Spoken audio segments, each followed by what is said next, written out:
Hello to all my people. If you're watching live, checking us out on YouTube, or listening on your favorite podcast provider, you are most definitely my people. Welcome to another episode of Spotlight on Shadow.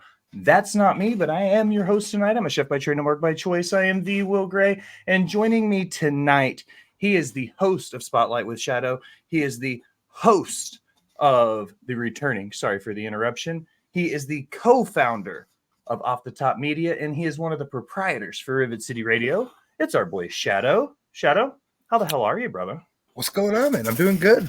This is definitely weird from our last interview where I was interviewing you, so I'm excited to see where this goes. I appreciate the option. You sent me a text and you were like, "Hey, this is what we want to do," and then I want to have you sit in my chair and interview me. So I appreciate that, giving me the chance to do this and being the person to pick your brain a little bit. Yeah, I'm excited. I know how you do your interviews, so this should be fun. Well, that's exactly what we're doing. I'm going to give you this little backstory, and by that I mean every interview I've done, I ask everybody this story, and what that is, it's their origin story. So I'm going to start with you. It's going to be a little bit different. You're a content creator versus a wrestler, but essentially it's going to be the exact same thing. You ready to roll? Let's go. All right, I'm going to start the very early days. This is going to be like a therapy session for you. All right. I want you to hop in the Wayback Machine with me. We're going to go all the way back to Little Shadow. Oh, okay. First and foremost, before we get going, describe to me Little Shadow, who he was, and then book him as a wrestler. Which wrestler would you give the personality of Little Shadow? Honestly, I could tell you the personality would be Macho Man. Yeah, 100%. That's the reason I fell in love with pro wrestling was Macho Man Randy Savage, because my grandma, at a very young age, the lady who raised me, introduced me to pro wrestling. Every Saturday, go down to Toronto, to Maple Leaf Gardens when I was just a little man, which is also returning, I hear. So the Maple Leaf Wrestling promotion, and I got to experience a lot of talent that I had no idea larger than life people. So if I had to book Little Shadow as a wrestler, it'd be Macho Man. I'd walk around the house going, "Oh yeah," all the time. All right. Now we're going to move up a little bit. We're going to talk about high school. Before you tell me who the wrestler is that Shadow in high school, describe yourself then, looking back on that 16, 17, 18-year-old Shadow. What was that person like compared to who you are today in 2024? Well, I'll go back a little bit farther and I'll pull a lot of people know this, well, close to me, and I'm going to open up my curtain a little bit for you. In 2006, I lost my dad in January. I was 14 years old. And that shaped me to be the person I am today, in a sense. It definitely, I was a big hockey player, so I was an athlete, played football, basketball. Like, I was constantly on whatever team I can get on to keep myself busy. Between 14 and 16, sports heavy oriented, just lost my dad, very family oriented at the time. And I was just going through the motions for a lot of it. And then 16 is where habits started to pick up that I shouldn't have picked up, and it derailed my life majorly. Between 16 and 18, Shadow was not a person anybody would get along with. And Shadow didn't get along with Shadow. There was times where I didn't want to be here. And by that, I'll leave it at that. Yeah, it was a scary time, but I'm just here, and I'm enjoying what I've been doing since then, and I've changed my life around. I'm going to ask you this question twice, once here in the origin story, and once would be the very last question I ask you. Two very different times in your life, though. You have a chance to go back to 2006, and you have a chance to look at that man in the face. What advice do you give 2006 Shadow now, knowing what you went through between then and here? No matter how rough it gets, keep going. You got it. It does get better. There's no secret here, okay? I'm going to say this, and you're going to be like, holy shit, Will. Mind-blowing journalism. Shadow, you're Canadian. Yes, sir. One thing that I've heard about you guys is that when you're born bleeding maple syrup with a pair of hockey blades on your feet. You mentioned being an athlete, but when you look at hockey as a whole for your country, America's pastime is baseball. Some people say it's football. Looking at it from your seat, though, as a hockey fan, Do you still think hockey is Canada's national pastime? I think there's two, and a lot of people forget about the other one, and that's lacrosse. Lacrosse is a heavily regarded Canadian pastime that was introduced by the Native Americans way back when. It's definitely one of our pastimes, but hockey would be what you would equivalent to baseball there. 100%. How long have you been playing? I played from the time I was 4 till I was 16 and a half, 17. What position? I was a right defenseman. So you were a beater then in Quidditch. I was the guy that beat the shit out of people that touched the good players, yes. In the Mighty Ducks, Fulton Reed, he was the enforcer. Were you the enforcer of your hockey team? I was definitely a Bash brother, yes. People love, when you look at the Canadian, the landscape, as it were, Letterkenny, people talk about chirping. Mm-hmm. What's your favorite chirp? What's your favorite thing? You've either yelled across the boards or heard somebody yell across the boards. Oh, that's a good one, because now with kids that I have my own, so I've heard a lot. From my own experience, the best one I heard was I got into a fight with a guy, and he said a good fight, and I said, yeah, your mom put up a better one last night. And that's probably arguably one of my best ones. There's other ones, but I mean, they go off the rails pretty deep and they don't make sense. So let's take a look a little bit at the wrestling side of it now in your origin story. You had mentioned a little bit before of your grandmother and Macho Man and some of that. What is your earliest wrestling memory as a fan? The one core memory I have is attending WrestleMania 18. I was 10 years old. And I just remember going in there and being in awe of it all, just the spectacular that it was. Hogan Rock, that was that year. It's just mind-blowing to experience that in my city, in my country. Right? I watched on TV for so many years prior to that, but then going and experiencing it was huge. Being from Canada and the area you come from, there's a deep-seated history there. Not just the Hearts and the Heart Dungeon and everything we could talk about with that. But even into the territories, Canada's independent wrestling scene was real big. What's the independent wrestling scene like today for you guys? I'm not so, this is where I probably fall off with a lot of it. I'm not so well versed. I just started connecting with it while me and you have been, in contact with each other, and you've kind of opened up my horizons about it. Horizons, Jesus. Anyways, yeah, my horizons about independent wrestling. I've actually got a good working relationship with an independent wrestling company up here in Canada, just 3 hours north of me, which is called Northland Wrestling. Heading to one of their shows here soon, so I'm excited. But I've been hearing great things. Like there's a GCW, which not the one you guys are used to, but it's called Great Canadian Wrestling. There's a few other ones that I've heard of, and from what I'm hearing, there's good talents coming, and doing stuff. So, I mean, TNA was there for a while too, right? So yeah, TNA still does. Yeah, they were in Toronto. They still have an office in Toronto. Who's the greatest Canadian wrestler? Owen Hart. You think so? You think so. Owen's better than Bart or Brett? Wholeheartedly, I believe Owen is better than Brett. Do you think if Owen hadn't passed when he did, do you think the rest of the world would agree with you? I agree with you. I think Owen was a better in-ring worker than Brett. I think we lost him too early. Do you think had we not lost Owen when we did, do you think the rest of the world would agree that Owen was without a doubt the better Hart brother had he still been able to continue his career?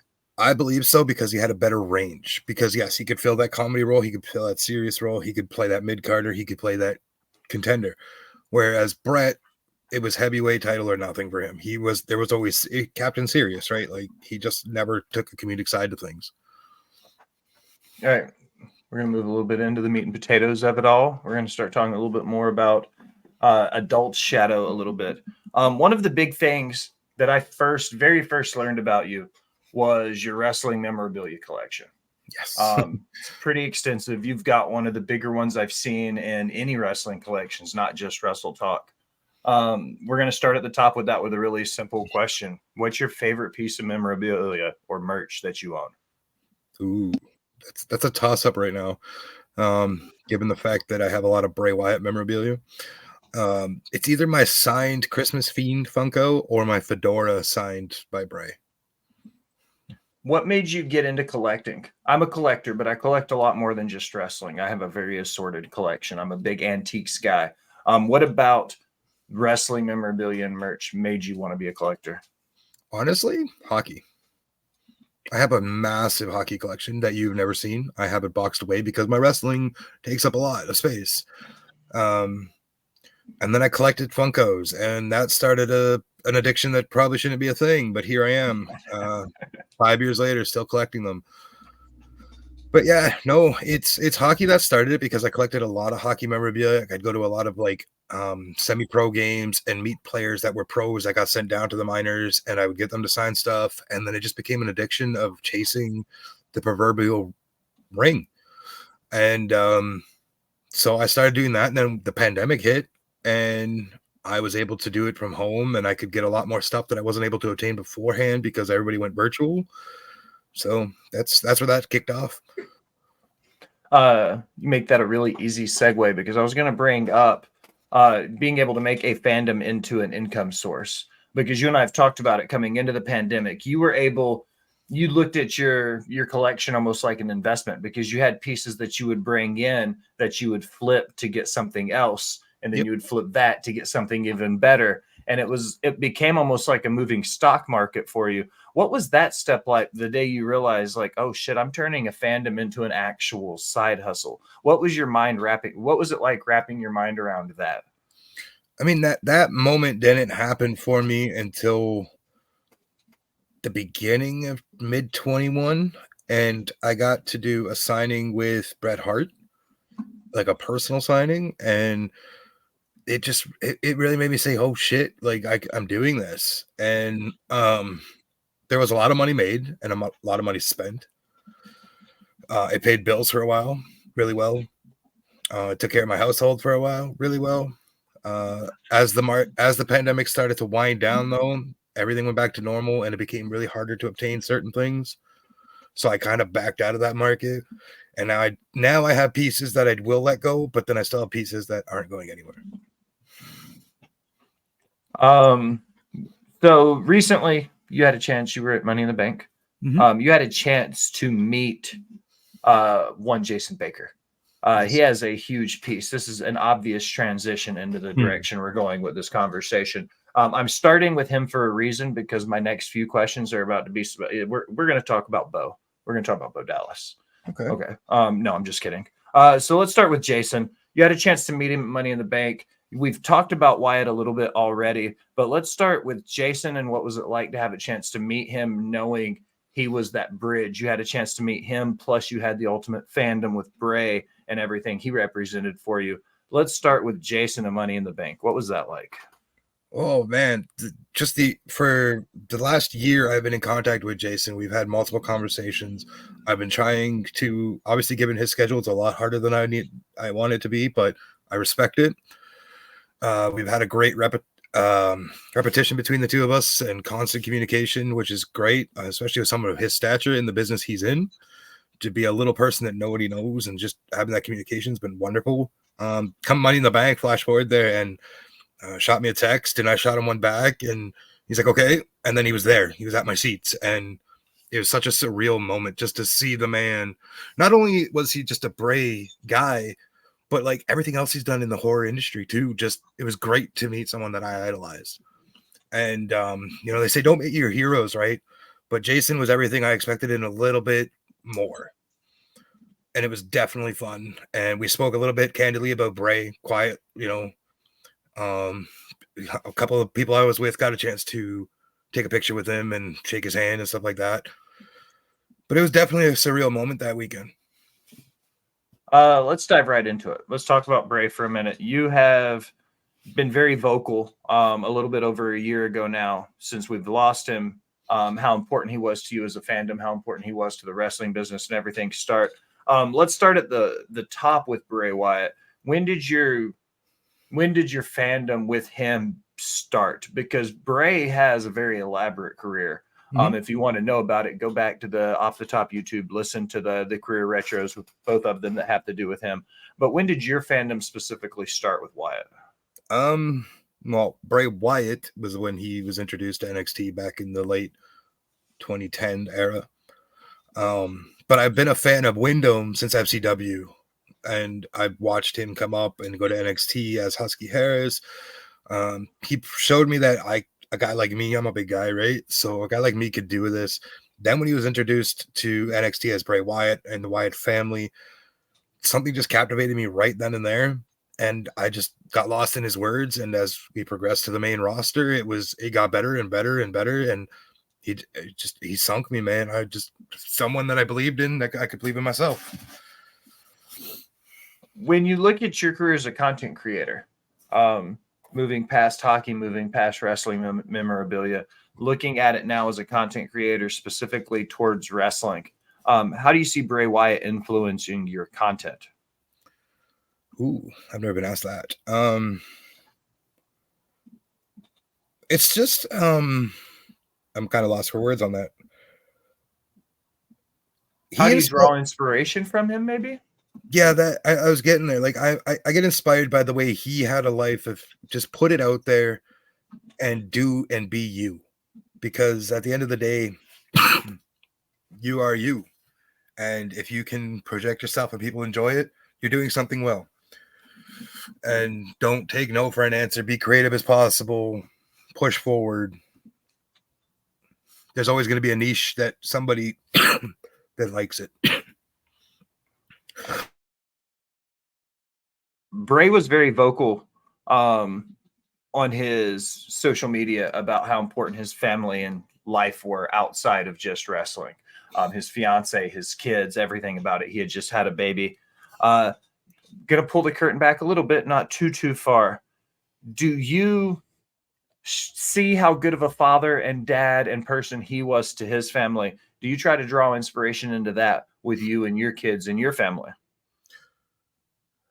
Realistically, and this is going to sound weird considering how much I adore the man himself, every man is different when it comes to his family. But I have tried, I'm not going to say tried because that doesn't make sense, but to be a great man towards my kids and let them know that my legacy carries on with them. And I want them to build their own legacies. But I see what he did and making sure he's there for his kids and supporting of his kids. Didn't matter what, he was there. And that's the inspiration I draw from him. Other than that, I don't know much about his marital life and stuff like that. And I don't want to. All right. Moving right along, going to 2021 a little bit. You and Scows, you're starting off the top. Let's go into that. What was the process like of deciding you guys were going to start the podcast network together? Well, I'll pull back. A lot of people have heard this story, but I'm gonna tell it again for this. We've known each other almost just over a decade now. Considering the podcast is only 3 years old, but knowing him for over a decade. But the beginning of our relationship, I'll say, was a very, very shadows of dick. And I would pick on Scowls nonstop, relentlessly. Like I win at that, man. You flash forward to 2017 or 2018. I don't remember it off the top of my head. We had a mutual friend of ours pass away, and something between me and Scowls changed. We became friends, and then over the next 3 years, we had built a Discord server and honored Vibes legacy, done many other things with that. And then one day we just said, why not do this on air for people to listen to and see where it goes? So we're here 3 years later, working with Rivet City, Botchbots, you guys, everybody else that we work with, and we're still continuing that same thing. And it's been fun. And he's someone I truly, truly look at his family now. I also love Scouts. No free shout outs. He's a bad-ass asshole, though. So, looking at it, one of the things that brought us together, you and I, was Wrestle Talk. I have a few questions. Okay. First one is a loaded question. Shadow, What's your least favorite part about Wrestle Talk? Wrestle Talk itself. Because Why? when fandom became too much, they blurred the lines between fandom and reality. And it became a really desperate reek of attention-seeking assholes. They were there for the cheap pop and not the actual common sense of what they're talking about. All right. Easy one. Follow up. What's your favorite part about Wrestle Talk? The people I've met. There are certain people I've met on there that are great people. It's been a ride. I've met a few of them. Most recently, I met a couple content creators themselves at Money in the Bank. I met Alpha of Sean, who works with us on here, but he's a part of Wrestle Dog. I met Conman, Hope Division. There's so many more people that I met there as well. And I'm sorry if I forgot your name, but off the top of my head, I did, but I don't forget you. But yeah, it was a great experience to meet some of them that are knowledgeable, at least in what they're talking about. So minus Sean. Minus Sean.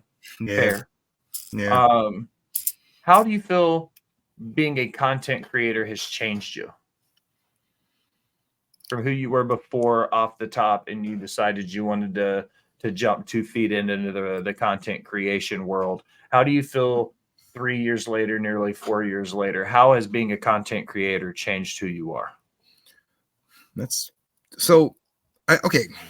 I was a little bit shy at first with this thing and sitting here and being on camera and stuff. And I mean, even you and Al know this as well. I didn't really like being on camera, but I've come around to it. But I don't think content creating has changed me. I think it's helped me.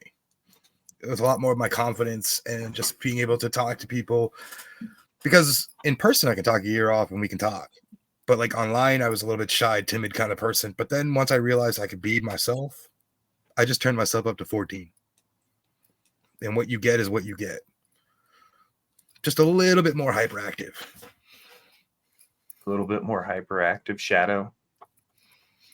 Yeah, I'm a pretty chill dude in person for the most part. Let's roll into today with Shadow. All right. Got a couple things we want to talk about that's happening today. One, how is being a dad today versus being a dad when you had your first kid? Oh, the world has changed so much. First kid, obviously nervous. Just had my last year. He eats dirt. He falls over. I just kind of like, yeah, you're good. And I walk away. I mean, I had one survive to 13, right, so far. So I'm doing something right. I'm gonna dance around it. I'm not gonna ask you too terribly personal. I sat here knowing a lot of this, and I'm like, okay, I want to ask him this, but how do I word it? Right. Three boys and a girl. Yes. How important is that little girl? Oh, I'm a girl dad. I know how important that is. What does that mean to you? She gets away with a lot more than I anticipate, but I know it's my fault that she is spoiled the way she is. I'll pull back the curtain because we just spoke about it just a few minutes ago. She is named because of Bray. Her name is Abigail. She's named after Sister Abigail. And that's just where my fandom goes with that I've named my daughter. I tried to name my youngest son Wyndham, but that didn't go nowhere. But I digress. But being a girl dad, man, I don't know. And I had this conversation with a friend yesterday, actually, when I went to see Deadpool in theaters. I had 2 boys before Abby, and I was an angry person and very loose cannon. Abby was born and my whole temperament changed. Literally everything. I was calmer. I was more collected because I said to myself, if I ever had a girl, I'm going to treat her the way I want the man that eventually takes her hand to treat her. I'm not here to spoil her to the point where she's all about money or things, but she needs to know the core values. And that's what I try to instill in myself to instill in her. That was a great answer, Shadow. That was fantastic. Very well said. All right. Before we get ready to go off the rails, I'm going to ask you another question, and I asked you earlier in the interview. I'm going to ask you now. We're going to get back in the same time machine. This time we're going to go back to 2021. We're going to talk to Shadow the day before him and Scouse decide to start off the top. What advice do you give that person? Enjoy the ride because it's good. You're going to meet great people and you're going to have a lot of fun. And you're going to experience a lot more than you ever thought you would. Okay. These next few, they're kind of spitballing. We're just going to kind of rattle off some stuff. As important as Bray was to you right now, how do you think they're handling the Wyatt Six in the current presentation of these guys on TV? I think they're handling it with proper care and allowing it to grow organically. They're not shoving it down our throats. Taylor is doing a great job in honoring his brother's legacy. The members that are involved are doing a great job in honoring what his legacy and viewpoints for these characters were. I'm excited. I told myself when this all started, I wasn't going to dive into anything past what I see on my screen, and I don't, because I want to see it evolve in the way it's evolving without spoilers. So I think it's handling wonderful right now. And I'm sure if it gets to the point where it doesn't work, they'll pull the plug and Taylor will walk away knowing he tried, but he failed. How do you feel about Taylor Rotunda sitting in that chair and being Uncle Howdy and continuing Bray's story? How do you feel about it with your relationship with, as we've discussed, how important Bray was to you and your fandom? How do you feel about Bo sitting in that chair now and being that character? I'm still 50-50 because I wasn't a big fan of Bo Dallas. A fan of Taylor, yes. A fan of Bo, no. Even in his NXT days and stuff, I just couldn't get behind him and stuff like that. And it really made me nervous hearing that he was going to bring this back and do this. Just even watching the early on Howdy stuff as well made me really nervous with the way he moved and all that. Then watching the documentary about Bray's life and ultimate demise, a lot awoke in me that he was going to bring this the right way back. And he's done that, and he's exceeded expectations so far. What were your opinions on the Pitch Black match? I hated the last match. I hated the match itself. I think it was stupidly overbooked. Not overbooked. Overly romanticized. It was overproduced, is what I said about it. There's too many lights, too much cameras, too many action, but not enough actual wrestling. The idea was there. The presentation was shit. It was the disconnect in execution. I think Bray had a great idea. WWE did a shit job executing. I enjoyed the aftermath of it, but the story was fantastic. That was one of the worst parts about him getting sick was we never got to see the end of that actual story. Yeah. All right. You asked me about it during my interview, so I'm going to ask you. Okay. You brought up my incessant need to wear a tinfoil hat under my UT orange. I'm going to ask you 3 conspiracy theories, and you just have to tell me yes or no if you think there's any clout or any real there. Okay. Okay. You believe in aliens? I do. So you think it's safe to say we're not the only living there's a lot more intelligent beings out there than us? Yes. Second question. Do you think 9/11 was an inside job? I 100% do, and I teach my children that too. I do as well. Question number 3. Have you ever heard about the conspiracy theory with the Titanic? No, I haven't actually.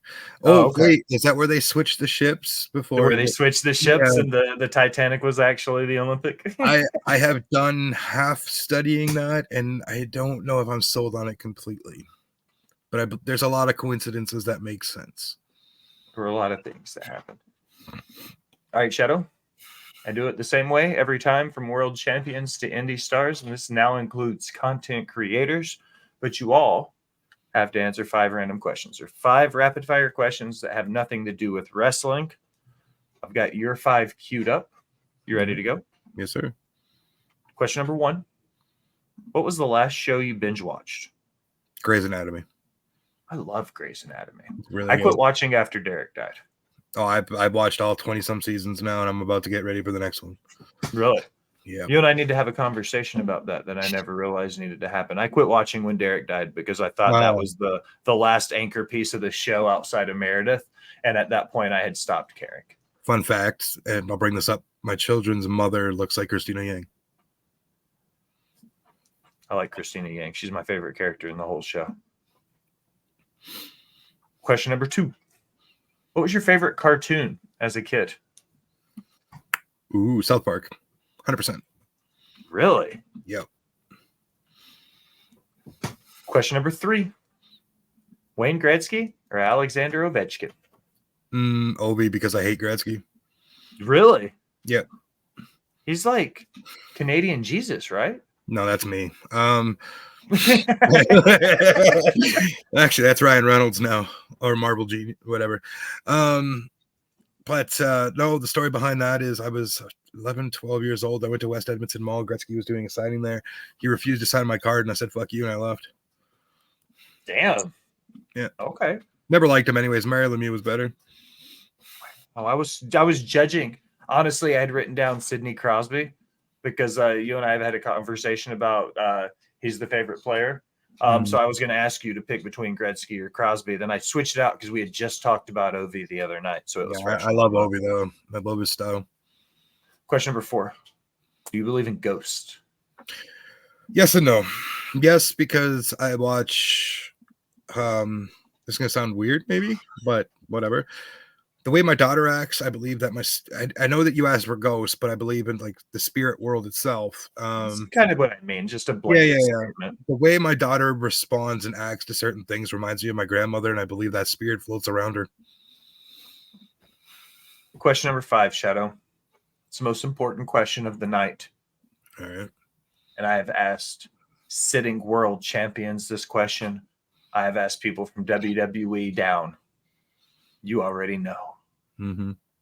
Shadow? Is a hot dog a sandwich? No, it's a taco. You think it's a taco? Yep. Explain. Well, what does a taco look like, right? It folds up and not everything goes in the middle, right? A taco is a tortilla, though, sir.